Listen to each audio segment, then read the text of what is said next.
Sorry guys, I'm not aware of what is happening. I see it just stops and begins to save the work, and it's not really to my expectation.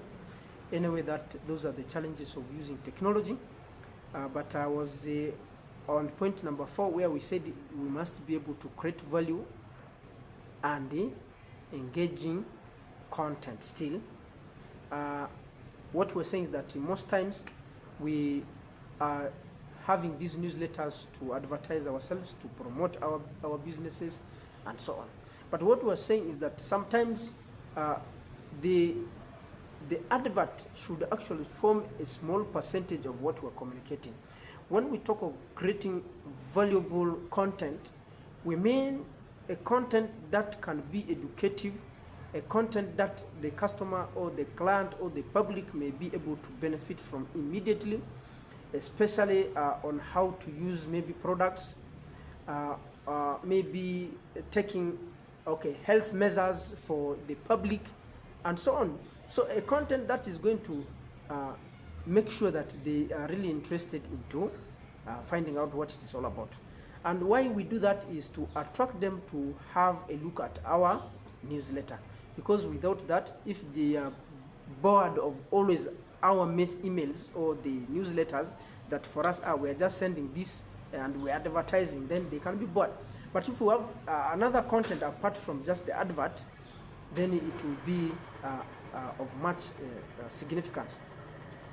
So somebody suggested that a 10% can be advert, and then the rest of the 90 can be a different content, a content that we talked about that should be able to interest the public.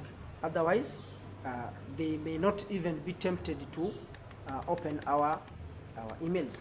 Then we're also saying in step number 5 that include clear calls to action. Calls to action, I think we have seen it. We have seen it before. We talked about what call to action means. So I say include clear calls to action, meaning there must be things that can make the client or the public to find the resources. Okay? We can't expect readers to take action unless you guide them. A strong call to action tells you, your audience, exactly what to do next. Whether that's read the full article, download the guide, or sign up for the webinar, that is part of the call to action. Whether it is read more, whether it is share it, whether it is learn more, whether it is shop now, whether it is download, register, login now, main menu, book now, and so on and so forth, all these are calls to action. In other words, after informing the client, after informing the public about what is there, then you provide them a room to act. In other words, you call them to act. For example, if you want to buy this item, you can go to, you click on that blue button, and so on and so forth. Or on the right hand, on the right upper side, you click there, and then you'll be able to find other details. So when you don't call the customers to act, they may just look at your work and they stop there with reading, and that's all. But if you provide such platforms or such phases for them to act, or make them aware that actually they can do something about it, then that can be a good thing.